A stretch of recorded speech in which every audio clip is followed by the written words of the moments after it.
Class 12-এর ছাত্ররা আমরা biological সায়েন্সের ইউনিট 2 অর্থাৎ জেনেটিক্স অ্যান্ড ইভলিউশনের মধ্যে হেরিডিটি অ্যান্ড ভ্যারিয়েশন এই অংশটা পড়ছিলাম। এর মধ্যে introduction and Mendelian inheritance class 10-এর যে ক্লাসটা নিয়েছি সেখান থেকে তোমাদের দেখে নিতে বলেছিলাম। আর মেন্ডেলের সূত্রের ব্যতিক্রমের মধ্যে ইনকমপ্লিট ডমিনেন্স এবং কোডমিনেন্সটা প্রথম ক্লাসে পড়িয়েছি, আর দ্বিতীয় ক্লাসে মাল্টিপল অ্যালিল এবং ইনহেরিটেন্স অফ ব্লাড গ্রুপটা পড়ানো হয়েছে। আমাদের আজকের ক্লাসের বিষয় হচ্ছে প্লিওট্রপ। এই প্লিওট্রপিটাও কিন্তু মেন্ডেলের মতবাদের একটা ব্যতিক্রম, কারণ মেন্ডেল বলেছিলেন যে কোনো জীবের কোনো একটা বৈশিষ্ট্য একটি মাত্র জিন দ্বারা নিয়ন্ত্রণ হয়, অর্থাৎ একটা নির্দিষ্ট জিন কোনো জীবের একটা নির্দিষ্ট বৈশিষ্ট্যকে নিয়ন্ত্রণ করে। যেমন মটর গাছের দৈর্ঘ্য কী হবে, লম্বা হবে না বেটে হবে, সেটা একটা জিন নির্ধারণ করে। আবার মটর গাছের ফুলের রং কী হবে সেটা আবার অন্য একটা জিন নির্ধারণ করে। অর্থাৎ একটা জিন কেবলমাত্র একটাই ফিনোটাইপিক বৈশিষ্ট্যকে নিয়ন্ত্রণ করে, এটা মেন্ডেলের মত অনুযায়ী। কিন্তু দেখা গেছে এমন অনেক জিন আছে যারা কিন্তু একের বেশি বাহ্যিক বৈশিষ্ট্যকে নিয়ন্ত্রণ করে থাকে, এবং এই ঘটনাটাকেই আমরা বলে থাকি প্লিওট্রপি।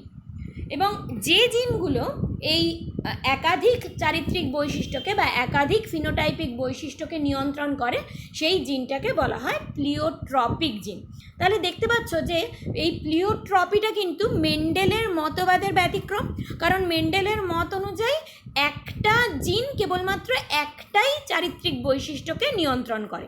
কিন্তু প্লিওট্রপিতে আমরা দেখতে পাচ্ছি যেখানে একটা জিন একের বদলে একাধিক চারিত্রিক বৈশিষ্ট্যকে নিয়ন্ত্রণ করে থাকে। কাজেই এটা মেন্ডেলের সূত্রের বা মেন্ডেলের মতবাদের ব্যতিক্রমের মধ্যে আমরা পড়ব। এবং এই প্লিওট্রপি কথাটা এসছে একটা গ্রিক ওয়ার্ড থেকে, যেটার মানে হচ্ছে টু টেক মেনি টার্মস। এবার আমরা যে বললাম যে প্লিওট্রপি মানে হচ্ছে যেখানে একটা জিন একাধিক চারিত্রিক বৈশিষ্ট্য বা একাধিক ফেনোটাইপিক ক্যারেক্টারকে নিয়ন্ত্রণ করছে, যেটাকে আমরা প্লিওট্রপিক জিন বলছি। কিন্তু এই প্লিওট্রপিতে কিন্তু এই যে একটা জিন যে একাধিক চারিত্রিক বৈশিষ্ট্যকে নিয়ন্ত্রণ করছে বা প্রভাবিত করছে, সেই প্রভাবটা কিন্তু সব ক্ষেত্রে সমান নয়। কারোর ক্ষেত্রে এই জিনের প্রভাবটা খুব বেশি, বা সেই জিনটা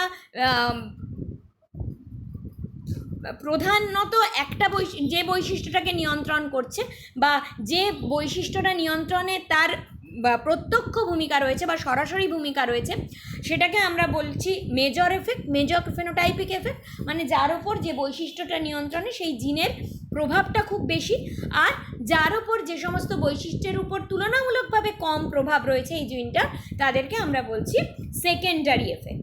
এটা আমরা আরও ভালো বুঝতে পারবো যদি আমরা কতগুলো উদাহরণের সাহায্যে আমরা এই জিনিসটাকে বুঝি। তাহলে প্রথম যে উদাহরণটা আমরা পড়ব সেটা হচ্ছে সিকল সেল অ্যানিমিয়া। এই সিকল সেল অ্যানিমিয়া সম্পর্কে আমরা যখন কোডমিনেন্স পড়েছি তখন তোমাদের বলেছিলাম সিকল সেল অ্যানিমিয়া সম্পর্কে তোমাদের অনেকটাই ধারণা আছে। তো প্লিওট্রপির ক্ষেত্রে কিভাবে সিকল সেল অ্যানিমিয়াটা প্লিওট্রপি ক্ষেত্রে সঙ্গে কিভাবে সম্পর্কযুক্ত সেটা আমরা দেখে নিই। আমরা জানি যে সিকল সেল অ্যানিমিয়ার জন্য দায়ী যে অ্যালিলটা সেটাকে আমরা HBS বলছি। এটাই এখানে কিন্তু প্লিওট্রপিক জিন হিসেবে কাজ করে, অর্থাৎ HBS যে অ্যালিলটা সেটাই কিন্তু একাধিক চারিত্রিক বৈশিষ্ট্যকে নিয়ন্ত্রণ করে থাকে। এই HBSটা হচ্ছে একটা অটোজোমাল রিসেসিভ জিন, অর্থাৎ এই জিনটা যখন হোমোজাইগাস অবস্থায় থাকে তখনই সে সিকল সেল অ্যানিমিয়া তৈরি করে। এটা আমরা অলরেডি পড়েছি। হিমোগ্লোবিন যেটা আমাদের লোহিত রক্তকণিকায় থাকা একটা প্রোটিন, সেই হিমোগ্লোবিনের মধ্যে যে প্রোটিন অংশটা রয়েছে সেটাতে 4টে পলিপেপটাইড চেন থাকে, 2টো আলফা চেন এবং 2টো বিটা চেন। এই বিটা চেন যেটা থাকে সেই নর্মাল বিটা চেনের 6 নম্বর যে অ্যামাইনো অ্যাসিড থাকে সেটা থাকে হচ্ছে গ্লুটামিক অ্যাসিড। এই যে নর্মাল বিটা চেন তৈরি করে যে জিনটা সেটাকে আমরা HbA জিন বলে থাকি, যেটা নর্মাল হিমোগ্লোবিন তৈরি করে। আর এই নর্মাল HB এর পরিবর্তে যখন এই HBS জিনটা থাকে তখন তার এফেক্টটা কি হয়, তার এফেক্টে ওই যে বিটা চেনের 6 নম্বর পজিশনে যে গ্লুটামিক অ্যাসিডটা আছে সেটা সাবস্টিটিউটেড হয় ভ্যালিন দিয়ে। ভ্যালিন এই অ্যামাইনো অ্যাসিডটা দ্বারা প্রতিস্থাপিত হয়। তাহলে অর্থাৎ আমরা এখানে দেখতে পাচ্ছি, দেখো যে প্রথমে যেটা রয়েছে অ্যামাইনো অ্যাসিড সিকোয়েন্স যেটা দেখানো হয়েছে, সেখানে দেখো নীল বক্স করে দেখানো আছে গ্লুটামিক অ্যাসিড, এটা নর্মাল হিমোগ্লোবিনের ক্ষেত্রে। আর তার নিচেই দেখো সেখানে গ্লুটামিক অ্যাসিডের যে টিটা রয়েছে, থাইমিনটা রয়েছে, সেটা অ্যাডেনিনে চেঞ্জ হয়ে গেছে, এবং যার ফলে গ্লুটামিক অ্যাসিডটা চেঞ্জ হয়ে গেছে ভ্যালিন, এই অ্যামাইনো অ্যাসিডটাতে চেঞ্জ হয়ে গেছে। এটাই HBS এর জন্য হয়ে থাকে, বা তার এফেক্টে এটাই হয়, অর্থাৎ বিটা চেনের 6th পজিশনে গ্লুটামিক অ্যাসিডটা ভ্যালিন অ্যামাইনো অ্যাসিড দিয়ে প্রতিস্থাপিত হয়। এবং এর জন্য কি হয়, এই যে চেঞ্জটা হলো, এই অ্যামাইনো অ্যাসিডের যে একটা অ্যামাইনো অ্যাসিড যে চেঞ্জ হয়ে গেল, এর ফলে কি হয়, এর মেন ফাংশন আমরা জানি যে অক্সিজেন ক্যারি করা, তাই তো? তাহলে এই অক্সিজেন ক্যারিং ক্যাপাসিটিটা হিমোগ্লোবিনের কমে যায়। তাহলে HBS জিনের যে মেজর এফেক্ট, তার মধ্যে হচ্ছে যে হিমোগ্লোবিনের অ্যামাইনো অ্যাসিড সিকোয়েন্সের চেঞ্জ হচ্ছে, এবং যার ফলে হিমোগ্লোবিনের অক্সিজেন ক্যারিং ক্যাপাসিটিটা কমে যাচ্ছে, অক্সিজেন বহন ক্ষমতাটা কমে যাচ্ছে। এবং যখন অক্সিজেনের লেভেল কম থাকে, আমাদের রক্তে যখন অক্সিজেনের লেভেল কম হয়, তখন বা পরিবেশে যখন অক্সিজেনের লেভেলটা কম থাকে, লো অক্সিজেন লেভেল, তখন এই যে হিমোগ্লোবিনটা, যেটা গ্লুটামিক অ্যাসিডের মধ্যে ভ্যালিন রয়েছে, HBS এই অ্যালিলটা যে হিমোগ্লোবিনটা তৈরি করেছে, সেই হিমোগ্লোবিনটা ক্রিস্টালাইজেশন ঘটে, অর্থাৎ কেলাসিত হয়ে যায়। এবং তার ফলে যেটা হয় সেটা হচ্ছে যে লোহিত রক্তকণিকা, যেটা সেই লোহিত রক্তকণিকাটা সিকল শেপেড বা কাস্তে আকৃতির হয়ে যায়। এখানে দেখো, এখানে এইটা হচ্ছে নর্মাল হিমোগ্লোবিন, দেখতে পাচ্ছ, যেগুলো হচ্ছে গোলাকার বাইকনকেভ, দ্বি অবতলটা তার সারফেস এরিয়া বাড়ানোর জন্য হয়, যাতে সে বেশি পরিমাণ অক্সিজেন সে গ্রহণ করতে পারে হিমোগ্লোবিন, সেই জন্য এটা বাইকনকেভ হয়। কিন্তু যখন এই ডিফেক্টিভ হিমোগ্লোবিনটা থাকে, তখন এই লোহিত রক্তকণিকার আকারটা হয়ে যায় এই রকম, অর্থাৎ সিকল শেপের আকার হয়ে যায়। অর্থাৎ কি না, যে HBS যে অ্যালিলটা রয়েছে, জিনটা রয়েছে, তার মেজর এফেক্ট হলো হিমোগ্লোবিনের ডিফেক্টিভ হিমোগ্লোবিন ফর্মেশন, হিমোগ্লোবিনের স্ট্রাকচারটা ডিফেক্টিভ হয়, ডিফেক্টিভ হিমোগ্লোবিন ফর্মেশন হচ্ছে তার মেজর এফেক্ট। এবং তার জন্য যেটা হচ্ছে, এটা তোমরা সেকেন্ডারি এফেক্ট বলতে পারো, তার জন্য লোহিত রক্তকণিকার আকারটা সিকল শেপেড বা কাস্তে আকৃতির হয়ে যাচ্ছে। তাহলে দেখতে পাচ্ছ, এখানে আমরা দেখতে পাচ্ছি যে দুটো ফিনোটাইপিক ক্যারেক্টার কিন্তু নিয়ন্ত্রণ করছে এই HBS জিনটা। একটা যেমন হিমোগ্লোবিনের স্ট্রাকচারটা ডিফেক্টিভ হচ্ছে, সেখানে গ্লুটামিক অ্যাসিডটা ভ্যালিন দিয়ে প্রতিস্থাপিত হচ্ছে, এইটা একটা ফিনোটাইপিক ক্যারেক্টার নিয়ন্ত্রণ করছে। তার সঙ্গে সঙ্গে লোহিত রক্তকণিকার শেপটাও চেঞ্জ হচ্ছে, সেটা গোলাকার দ্বি অবতল থেকে সিকল শেপেড বা কাস্তে আকৃতির হয়ে যাচ্ছে। এই দুটো ছাড়াও কিন্তু আরও অনেকগুলো এফেক্ট শো করে এই HBS জিনের উপস্থিতি। কি কি? যেমন এই যে সিকল সেল যে RBC বা লোহিত রক্তকণিকা, কাস্তে আকৃতির যা লোহিত রক্তকণিকা, তার জীবনকাল কিন্তু স্বাভাবিক লোহিত রক্তকণিকার থেকে অনেক কম হয়। তোমরা জানো যে স্বাভাবিক লোহিত রক্তকণিকার জীবনকাল 120 দিন, সেখানে এই সিকল সেল RBCর জীবনকাল মাত্র 10 থেকে 20 দিন হয়। কাজেই লোহিত রক্তকণিকা নষ্ট হয়ে যাচ্ছে, হিমোগ্লোবিনগুলো ক্রিস্টালাইজড হয়ে যাচ্ছে, সেই জন্য তার জন্য অ্যানিমিয়া দেখতে পাওয়া যায়। যেহেতু RBCটা ভেঙে যাচ্ছে, লোহিত রক্তকণিকাটা ভেঙে যাচ্ছে, সেই জন্য অ্যানিমিয়া দেখতে পাওয়া যায়। তাহলে এটা আরেকটা সেকেন্ডারি এফেক্টস, যে অ্যানিমিয়াটাও তো ফিনোটাইপ শো করে অ্যানিমিক, কাজেই সেটা আরেকটা এটার সেকেন্ডারি এফেক্টসের মধ্যে পড়ছে। এছাড়া এই যে সিকল শেপেড হয়ে গেলে সেগুলো কিন্তু অনেক স্টিকি হয়ে যায়, এবং তোমাদের বলেছিলাম যে যখন ব্লাড ভেসেলের মধ্যে দিয়ে যখন এগুলো যায়, তখন ব্লাড ভেসেলের মধ্যে এগুলো জমা হয়ে গিয়ে ব্লাড ভেসেলের মধ্যে ব্লকেজ তৈরি করে, দেখতে পাচ্ছ ছবিতে।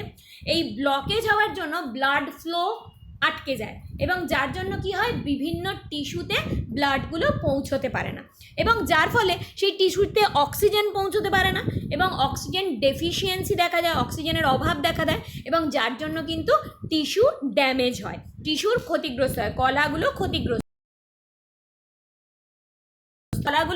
হয়। তাহলে সেই অঙ্গগুলো বা সেই অর্গ্যানগুলো ক্ষতিগ্রস্ত হয়, তার ফাংশনালিটি নষ্ট হয়ে যায়। যেমন যদি আমাদের ফুসফুসের কোষগুলো ড্যামেজ হয়, যার ফলে নিউমোনিয়া দেখা দিতে পারে, বা কিডনির সেল ড্যামেজ হয়, কিডনির টিস্যু ড্যামেজ হয়, যার ফলে কিডনি ফেলিওর হয় অনেক সময়। এছাড়া চোখে যদি রেটিনাতে ব্লাড সার্কুলেশন না হয়, সেখানে অক্সিজেন না পৌঁছে, সেই সেলগুলো নষ্ট হয়ে যায়, যার ফলে ভিশন প্রবলেম হয়, এবং তার সঙ্গে সঙ্গে ডিলেড গ্রোথ, বৃদ্ধিও ব্যাহত হয়ে থাকে, যেহেতু সমস্ত কোষে প্রয়োজনীয় অক্সিজেন পৌঁছচ্ছে না, কাজে বিভিন্ন বিপাক কার্য ব্যাহত হচ্ছে, এবং যার ফলে আমাদের গ্রোথটাও বা বৃদ্ধিটাও ব্যাহত হচ্ছে। তাহলে দেখতে পাচ্ছ এই একটা মাত্র জিন, HbS জিন, তার মেজর এফেক্ট হচ্ছে ডিফেক্টিভ হিমোগ্লোবিন ফর্মেশন, কিন্তু তার সেকেন্ডারি এফেক্টস কিন্তু এতগুলো রয়েছে। এতগুলো তাহলে বলতে পারি আমরা এই সমস্ত বৈশিষ্ট্যকে নিয়ন্ত্রণ করছে ওই HbS জিন, কিন্তু তার মেজর এফেক্ট হচ্ছে ডিফেক্টিভ হিমোগ্লোবিন ফর্মেশন, এবং তার জন্য এই বাকি এফেক্টগুলো দেখতে পাওয়া যাচ্ছে, সেই জন্য এগুলোকে আমরা বলছি সেকেন্ডারি এফেক্ট। এবার যদি আমরা আরেকটা উদাহরণ দেখে নিই, এটাও মানব দেহের ক্ষেত্রে এই উদাহরণটা আমরা দেখতে পাই, সেটা হচ্ছে ফিনাইল কিটোনিউরিয়া। এই ফিনাইল কিটোনিউরিয়া হচ্ছে একটা ডিজিজ। এই ফিনাইল কিটোনিউরিয়া একটা জেনেটিক ডিজিজ, এবং এইটা মেটাবলিক ডিসঅর্ডার, যে ডিসঅর্ডারটা আমাদের জন্ম থেকেই থাকে, যেহেতু এটা জেনেটিক ডিজিজ। এবং ধরে নিই যে এই যে জিনটা ফিনাইল কিটোনিউরিয়া এই ডিজিজটা করে, যে ডিফেক্টিভ জিনটা, সেটাও কিন্তু প্লিওট্রপিক জিন, ঠিক আছে? তাহলে এই যে জিনটা ডিফেক্টিভ হচ্ছে, মানে এটাও একটা কিন্তু অটোজোমাল রিসেসিভ জিন। তাহলে এই অটোজোমাল রিসেসিভ জিন, এটা ডিজিজ কজিং জিন, যে ফর্মেশনটা হয়েছে সেটা একটা নর্মাল জিনটা মিউটেশনের ফলে এই ফর্মটা তৈরি করেছে, জানো? তাহলে সেই নর্মাল জিনটা কি করে না, নর্মাল জিনটা একটা এনজাইমকে কোড করে। সেই এনজাইমটা হচ্ছে ফিনাইল অ্যালানিন হাইড্রক্সিলেজ।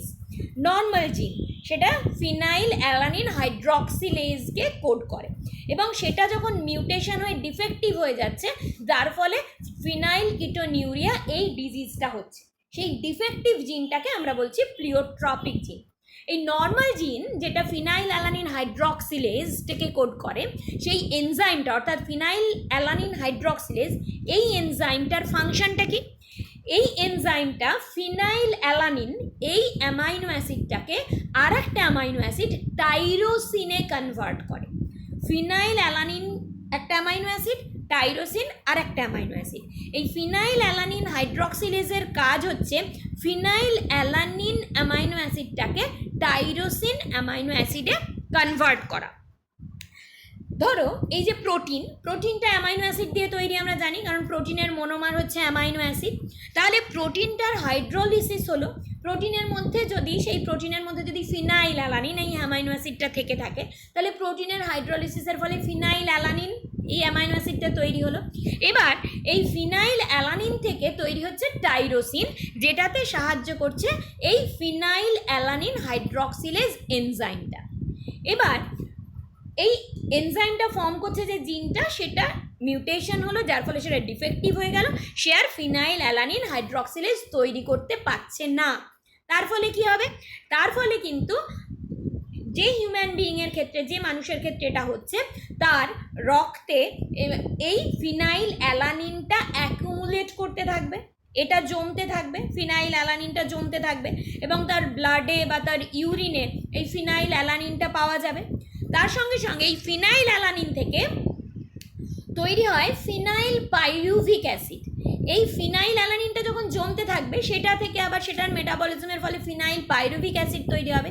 যেই ফিনাইল পাইরুভিক অ্যাসিডটা কিন্তু আমাদের কেন্দ্রীয় স্নায়ুতন্ত্রের জন্য ক্ষতিকারক, সেন্ট্রাল নার্ভাস সিস্টেমের জন্য ক্ষতিকারক, এবং এটা আমাদের সেন্ট্রাল নার্ভাস সিস্টেম বা কেন্দ্রীয় স্নায়ুতন্ত্রকে ড্যামেজ করে দেয়, এবং যার ফলে আমাদের মানসিক যে বৃদ্ধি সেটা হয় না, অর্থাৎ মেন্টাল ডেভেলপমেন্টটা ব্যাহত হয়, যেটা ফিনাইল কিটোনিউরিয়ার একটা মেজর এফেক্ট। এবং তার সঙ্গে সঙ্গে ইউরিনের মাধ্যমে বিভিন্ন তোমার এমন কিছু প্রোডাক্ট বেরোয় যেগুলো নর্মাল হিউম্যান বিইংয়ের ক্ষেত্রে হয় না, কিছু আনইউজুয়াল প্রোডাক্ট, মানে অ্যাবনর্মাল কিছু প্রোডাক্ট, যেমন ফিনাইল অ্যালানিন বা কিছু কিটোন বডি, যেগুলো ইউরিনের মাধ্যমে বেরোয়, এবং সেই জন্যই এই রোগটার নাম হচ্ছে ফিনাইল কিটোনিউরিয়া। তাহলে এটার মেজর এফেক্ট হচ্ছে এই ফিনাইল অ্যালানিনটা ব্লাডে অ্যাকুমুলেট করা এবং যার ফলে সেন্ট্রাল নার্ভাস সিস্টেমটা ক্ষতিগ্রস্ত হচ্ছে, এটা হচ্ছে মেজর এফেক্ট। এবার এই ফিনাইল অ্যালানিনটা তো ব্লাডে জমছে, তার মানে ফিনাইল অ্যালানিন থেকে বললাম যে টাইরোসিন তৈরি হতে পারছে না। এই টাইরোসিন যখন তৈরি হতে পারছে না, টাইরোসিনটা কি কাজ করে? টাইরোসিনটা কিন্তু আমাদের দেহে বিভিন্ন মেটাবলিক স্টেপসের মাধ্যমে আলটিমেটলি ফর্মেশন করে মেলানিন। মেলানিন কি তোমরা সবাই জানো? মেলানিন হচ্ছে একটা পিগমেন্ট, যেই পিগমেন্টটা আমাদের ত্বকের রং, আমাদের চুলের রং বা আমাদের চোখের মনির রং এগুলোকে এই রঙের জন্য দায়ী পিগমেন্ট হচ্ছে মেলানিন। তাহলে যদি টাইরোসিন যদি তৈরি হতে না পারে, যদি এই ফিনাইল অ্যালানিন হাইড্রক্সিলেজ তৈরি না হয়, তাহলে যে টাইরোসিন তৈরি হবে না, যার ফলে মেলানিন ফর্মেশনও হবে না। এবং মেলানিন ফর্মেশন না হওয়ার জন্য আমাদের চুলের কালো রং হালকা হয়ে যাবে, আমাদের স্কিনের রং হালকা হবে, ডিপ ডার্ক কালার হবে না, ডার্ক পিগমেন্টেশন হবে না। তাহলে হালকা রঙের চুল বা আমাদের হালকা রং চামড়ার রং হালকা হয়ে যাবে, কিন্তু সাদা হবে না। বললাম না যে আমাদের চুলের রং সাদা হবে বা ত্বকের রং সাদা হয়ে যাবে, বললাম যে হালকা হয়ে যাবে। কেন এই কথাটা বললাম? কারণ টাইরোসিনও এবং আমরা যে প্রোটিন জাতীয় খাবার খাচ্ছি সেটা হাইড্রোলিসিসের ফলে যেমন ফিনাইল অ্যালানিন তৈরি হয়, তেমনি সেটা হাইড্রোলিসিসের ফলে কিছু পরিমাণ টাইরোসিনও তৈরি হয়। যদি তার মধ্যে টাইরোসিন অ্যামাইনো অ্যাসিডটা থাকে, তাহলে সেই টাইরোসিনটা কিন্তু মেলানিন ফর্মেশন করবে। সেই জন্য মেলানিন যে একেবারে তৈরি হবে না তা নয়, সেই জন্য আমাদের চুলের রং একদম সাদা বা ত্বকের রং একদম সাদা হবে না, কিন্তু স্বাভাবিকের তুলনায় অনেক হালকা হয়ে যাবে। তাহলে এটা হচ্ছে কিন্তু একটা সেকেন্ডারি এফেক্ট যেটা আমরা ফিনাইল কিটোনিউরিয়ার ক্ষেত্রে দেখতে পাই। অর্থাৎ ডিফেক্টিভ জিনটা যেটা ফিনাইল অ্যালানিন হাইড্রক্সিলেজ তৈরি করছে, সেটা মিউটেশন হওয়ার ফলে যে ডিফেক্টিভ জিনটা তৈরি হচ্ছে, সেটা যেমন আমাদের মেন্টাল ডেভেলপমেন্টটা ক্ষতি করে, বা আমাদের রক্তে যেমন ফিনাইল অ্যালানিনের পরিমাণ বেড়ে যায়, আমাদের মূত্রের মাধ্যমে ফিনাইল অ্যালানিনের উপস্থিতি লক্ষ্য করা যায় আমাদের মূত্রে, তার সঙ্গে সঙ্গে আমাদের চুলের রং বা ত্বকের রং হালকা হয়ে যাওয়া সেটাও একটা সেকেন্ডারি এফেক্টের মধ্যে পড়ে, মানে সেটাও কিন্তু ওই জিনটা নিয়ন্ত্রণ করছে। তাহলে আমরা দেখে নিই যে প্রাইমারি এফেক্ট হচ্ছে মেনলি মেন্টাল ইম্পেয়ারমেন্ট, মানে মানসিক বৃদ্ধি, চিন্তা করার ক্ষমতা ইত্যাদি না, এইগুলো ডেভেলপ না করা। যেহেতু বলেছি এটা জন্মগত রোগ, সেই জন্য জন্মের কয়েক মাসের মধ্যে থেকেই কিন্তু এগুলো বুঝতে পারা যায়, বাচ্চার ক্ষেত্রে এগুলো বুঝতে পারা যায়। তাহলে এইটা হচ্ছে প্রাইমারি এফেক্ট। আর সেকেন্ডারি এফেক্টসের মধ্যে পড়ছে যেটা বললাম যে আমাদের চুল এবং ত্বকের রং হালকা হয়ে যাওয়া, বা আমাদের রক্ত এবং মূত্রের মাধ্যমে এমন কিছু রেয়ার বা এমন কিছু কম্পাউন্ডের উপস্থিতি, এমন কিছু যৌগের উপস্থিতি আমাদের রক্তে এবং মূত্রে, যেগুলো স্বাভাবিক মানুষের ক্ষেত্রে যেগুলো বিরল বা যেগুলো সাধারণভাবে অনুপস্থিত থাকে, এই রকম জিনিসের উপস্থিতি দেখতে পাওয়া যায়। এগুলো হচ্ছে সেকেন্ডারি এফেক্টের মধ্যে পড়ছে। কিটোনিউরিয়া সম্পর্কে বললাম, তখন আর একটা জিনিস বলে নিই, এটা যেহেতু জেনেটিক ডিজিজ, বুঝতেই পারছো যে এটাকে কিওর করা সম্ভব নয়, কিন্তু যেহেতু এটা একদম ছোটোবেলা থেকেই যদি এটা ডায়াগনোসিস করা যায় যে ফিনাইল কিটোনিউরিয়া আছে, তাহলে সেক্ষেত্রে ডায়েটের মাধ্যমে, মানে যেই সমস্ত খাবারের মধ্যে যে সমস্ত প্রোটিনে ফিনাইল অ্যালানিনের পরিমাণটা বেশি আছে, সেই ধরনের খাবারকে অ্যাভয়েড করলে এই রোগটার থেকে কিন্তু অনেকটাই এটা থেকে অনেকটাই মুক্তি পাওয়া যায়, বা এই যে মেন্টাল যে ডেভেলপমেন্ট হয় না সেটাকে রোধ করা সম্ভব হয়। অর্থাৎ ডায়েটের মাধ্যমে, সঠিক ডায়েটের মাধ্যমে কিন্তু অনেকটাই কন্ট্রোল করা যায় এই ফিনাইল কিটোনিউরিয়া ডিজিজের লক্ষণগুলোকে। আমরা এতক্ষণ যে দুটো উদাহরণ পড়লাম, দুটোই আমরা মানব দেহে দেখা যায় এরকম দুটো উদাহরণ পড়লাম। এবার আমরা যে উদাহরণটা পড়ব সেটা একটা উদ্ভিদের জিনের উদাহরণ, যেটা পাইসাম স্যাটাইভাম বা মটর গাছের ক্ষেত্রে আমরা দেখতে পাই। মটর গাছের ক্ষেত্রে যে জিনটা প্লিওট্রপি দেখায়, সেটা হচ্ছে যে জিনটা স্টার্চ সিনথেসিস করে, শ্বেতসার সিনথেসিস করে, সংশ্লেষ করে, যে জিনটা শ্বেতসার সংশ্লেষের জন্য দায়ী, সেই জিনটার কিন্তু প্লিওট্রপিক এফেক্ট রয়েছে। অর্থাৎ স্টার্চ সিনথেসিস ছাড়াও সে অন্য কোনো চারিত্রিক বৈশিষ্ট্য নিয়ন্ত্রণ করে। দেখে নিই এই জিনটা দুটো অ্যালিল আছে, একটা হচ্ছে ক্যাপিটাল বি আর একটা হচ্ছে স্মল বি। আমাদের দেখে মনে হচ্ছে যে ক্যাপিটাল বিটা ডমিন্যান্ট অ্যালিল আর স্মল বিটা হচ্ছে রিসেসিভ অ্যালিল। এবার এটা কি করে বললাম আমি অলরেডি, যে স্টার্চ সিনথেসিস করে। তাহলে এটার একটা কাজ হচ্ছে যে এটা স্টার্চ গ্রেন যেগুলো তৈরি হয় তার সাইজ কীরকম হবে সেইটাকে কন্ট্রোল করে, এবং তার সঙ্গে সঙ্গে পরিণত বীজের আকার কি হবে সেটাও কিন্তু ওই কন্ট্রোল করছে। অর্থাৎ স্টার্চ সিনথেসিস কন্ট্রোল করছে যে জিনটা, সেই জিনটা আবার পরিণত বীজের আকারটা কি হবে সেটাকেও নিয়ন্ত্রণ করছে। তাহলে দুটো ফিনোটাইপিক ক্যারেক্টারকে নিয়ন্ত্রণ করছে, দেখতে পাচ্ছ। সেই জন্যই আমরা বলছি এই জিনটা প্লিওট্রপিক জিন বা প্লিওট্রপি দেখাচ্ছে। আগেই বলেছি যে জিনটার দুটো অ্যালিল, ক্যাপিটাল বি এবং স্মল বি। এবার যদি ক্যাপিটাল বি থাকে, অর্থাৎ হোমোজাইগাস, ক্যাপিটাল বির জন্য হোমোজাইগাস অবস্থায়, এরা হচ্ছে এই হোমোজাইগোটটা স্টার্চ সিনথেসিসের জন্য মোর এফেক্টিভ, মানে খুব ভালোভাবে স্টার্চ সিনথেসিস করতে পারে, এবং এক্ষেত্রে স্টার্চ গ্রেনটা বড় হয় এবং বীজগুলো, পরিণত বীজগুলো গোলাকার হয়। আর যখন স্মল বিটা হোমোজাইগাস অবস্থায় থাকে তখন সেটা less effective in starch synthesis, মানে বেশি মাত্রায় স্টার্চ সিনথেসিস করতে পারছে না, কারণ স্টার্চ গ্রেনগুলো এক্ষেত্রে ছোট হচ্ছে। এবং তার সঙ্গে সঙ্গে যে বললাম আরেকটা বৈশিষ্ট্য, বীজের আকার নিয়ন্ত্রণ করছে, এক্ষেত্রে কিন্তু বীজটা কুঞ্চিত বীজ তৈরি করছে, ঠিক আছে। আর যখন এটা হেটেরোজাইগাস অবস্থায় থাকে, অর্থাৎ ক্যাপিটাল বি স্মল বি, এই কন্ডিশনে কি হয়, এই কন্ডিশনেও কিন্তু এরা বেশি মাত্রাতেই স্টার্চ সিনথেসিস করতে পারে, কারণ স্টার্চ গ্রেনগুলো এক্ষেত্রে ইন্টারমিডিয়েট হয়, অর্থাৎ দুটোর মাঝামাঝি, এবং বীজটা গোলাকার হয়।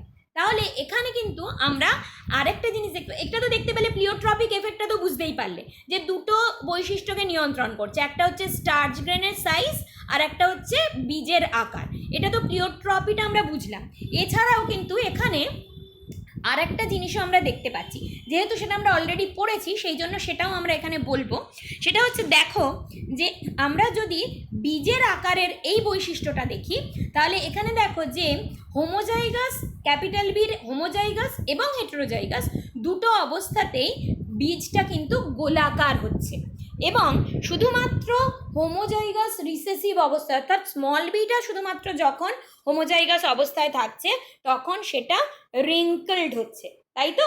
কাজেই এক্ষেত্রে আমরা দেখতে পাচ্ছি যে মেন্ডেল যেটা বলেছিলেন ক্যাপিটাল বি আর স্মল বির মধ্যে সেই ডমিন্যান্ট রিসেসিভ বা প্রকট প্রচ্ছন্ন সম্পর্কটা কিন্তু এখানে রয়েছে, যেটা মেন্ডেল যেটা যেমন বলেছিলেন ঠিক সেই রকমই সেই সম্পর্কটা দেখাচ্ছে বীজের আকারের ক্ষেত্রে, এই ক্যাপিটাল বি এবং স্মল বি এই অ্যালিল দুটো। কিন্তু যদি আমরা স্টার্চ গ্রেনের ক্ষেত্রে দেখি, তাহলে দেখো, যদি আমরা স্টার্চ গ্রেনের ক্ষেত্রে দেখি তাহলে দেখো সেক্ষেত্রে যখন হোমোজাইগাস, ক্যাপিটাল বিটা হোমোজাইগাস অবস্থায় রয়েছে তখন স্টার্চ গ্রেনটা হচ্ছে, স্মল বিটা হোমোজাইগাস অবস্থায় রয়েছে তখন স্টার্চ গ্রেনটা হচ্ছে স্মলার, মানে ছোট। আর যখন হেটেরোজাইগাস অবস্থায় রয়েছে তখন কিন্তু স্টার্চ গ্রেনটার আকারটা একটা মাঝামাঝি আকার, ইন্টারমিডিয়েট। তাহলে এক্ষেত্রে এই ক্যাপিটাল বি এবং স্মল বি এই অ্যালিল দুটোর মধ্যে কি ধরনের রিলেশন রয়েছে?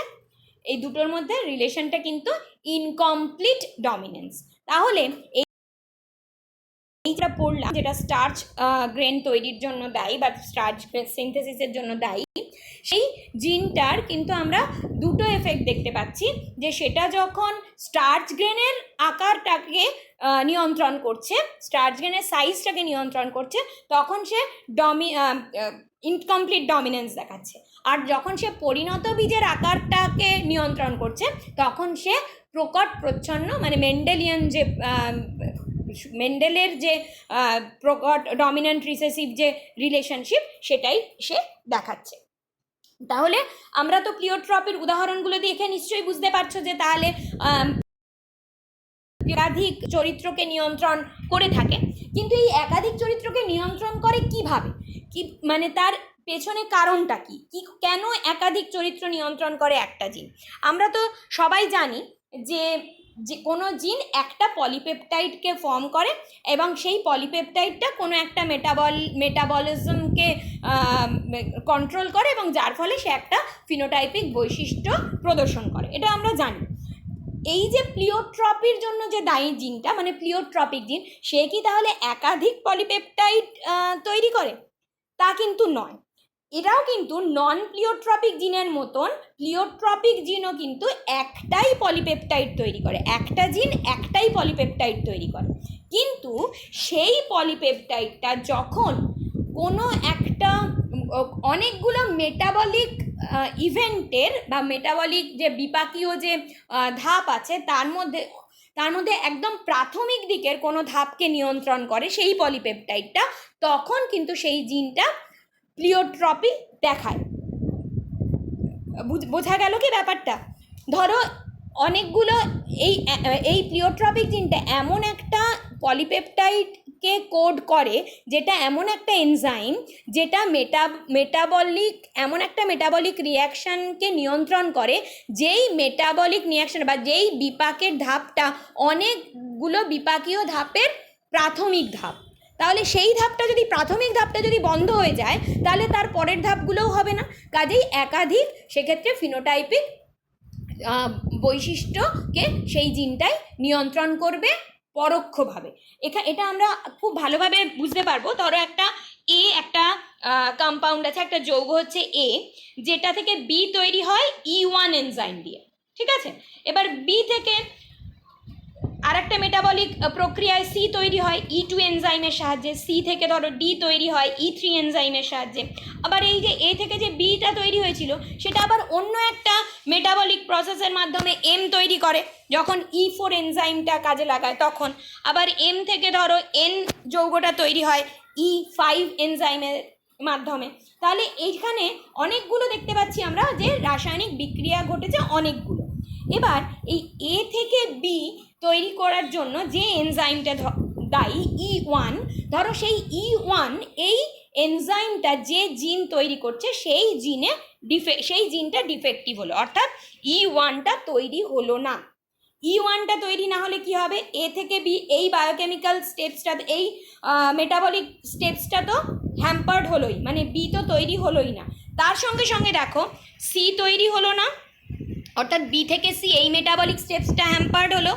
সি থেকে ডি তৈরি হলো না, তাহলে এই মেটাবলিক স্টেপসটা হ্যাম্পার্ড হলো। যদিও E2 E3 এগুলো কিন্তু ডিফেক্টিভ হয়নি, এগুলো কিন্তু রয়েছে, তা সত্ত্বেও সি ডি তৈরি হলো না, যেহেতু এ থেকে বি তৈরি হতে পারেনি। একই রকমভাবে বি থেকে এমও তৈরি হলো না, এবং এম তৈরি না হলে এনও তৈরি হলো না। তাহলে শুধুমাত্র E1 এই এনজাইমটা যে জিনটা কোড করছে, সেই জিনটা ডিফেক্টিভ হওয়ার জন্য কতগুলো মেটাবলিক প্রক্রিয়া দেখো, বিপাকীয় প্রক্রিয়া দেখো বন্ধ হয়ে গেল। এবং ধরো এই ডিটা ধরো ডোপামিন, আমি যদি এটাকে ফিনাইল অ্যালানিন ধরি, বিটাকে যদি আমি টাইরোসিন ধরি, তাহলে ফিনাইল অ্যালানিন হাইড্রক্সিলেজটা তৈরি হচ্ছে না, যার ফলে এ থেকে বি তৈরি হচ্ছে না। ডিটা ধরো ডোপামিন একটা নিউরো ট্রান্সমিটার হিসেবে কাজ করে। এই ডোপামিনটা ওই টাইরোসিন থেকেই কিন্তু তৈরি হয়, টাইরোসিনটা কিন্তু এই ডোপামিনের প্রিকারসর। তাহলে ডোপামিন যদি তৈরি না হয়, তাহলে মেন্টাল ডেভেলপমেন্ট হবে না, ঠিক আছে? ডোপামিনটা যেহেতু নিউরো ট্রান্সমিটার, কাজেই স্নায়ু প্রবাহে বা স্নায়ুর উদ্দীপনা প্রবাহে বাধা সৃষ্টি হবে, যার ফলে মানসিক কিছু বা স্নায়ু ঘটিত কিছু প্রবলেম দেখা দেবে। তাহলে সেটার জন্য ডোপামিন তৈরি হচ্ছে না, যেহেতু টাইরোসিন তৈরি হচ্ছে না, সেই জন্য। একই রকমভাবে ধরো এনটা আমরা ধরলাম মেলানিন, টাইরোসিন থেকে তোমাদের দেখিয়েছি আগে যে মেলানিন তৈরি হয় বিভিন্ন মেটাবলিক প্রসেসের মাধ্যমে, তাহলে মেলানিনও তৈরি হচ্ছে না, যার ফলে চুল এবং আমাদের ত্বকের রং হালকা হচ্ছে। তাহলে বোঝা গেল যে এ থেকে বি এই মেটাবলিক স্টেপসটা করছে যে এনজাইমটা, সেহেতু সেটা এই সবকটার বেসিক স্টেপস, প্রাথমিক ধাপ, সেইখানকার এনজাইমটা যদি তৈরি না হয়, সেই জিনটা যদি ক্ষতিগ্রস্ত হয়, তাহলে কিন্তু সে অনেকগুলো মেটাবলিক বিক্রিয়াকে বাধা দেবে, মেটাবলিক প্রক্রিয়াতে বাধা দেবে বা বন্ধ হয়ে যাবে, এবং যার ফলে একের বেশি ফিনোটাইপিক ট্রেটটা অ্যাফেক্টেড হবে। অর্থাৎ এইভাবেই কিন্তু প্লিওট্রপিক এক্সপ্রেশনটা হয় কোনো জিনের। মানে এই যে প্লিওট্রপিক এক্সপ্রেশন মানে তো বলেছিলাম একটা জিন একাধিক চারিত্রিক বৈশিষ্ট্য বা ফিনোটাইপিক ক্যারেক্টারকে নিয়ন্ত্রণ করবে, সেটা হয় কিন্তু এইভাবে, যে যেহেতু বেসিক একটা স্টেপস যদি বন্ধ হয়ে যায় তাহলে তার পরের স্টেপসগুলো বন্ধ হয়ে গিয়ে একাধিক বৈশিষ্ট্যকে নিয়ন্ত্রণ করে তখন। তাহলে আশা করি প্লিওট্রপিক কাকে বলে এবং প্লিওট্রপিক জিন কাকে বলে তোমরা বুঝতে পেরেছো। এর পরের দিন আমরা পড়ব, আজকে প্লিওট্রপিক পড়লাম, তাহলে ডেভিয়েশন ফ্রম মেন্ডেলিজমটা আমাদের আজকে কমপ্লিট হয়ে গেল। এর পরের যে অংশটা শুরু করব।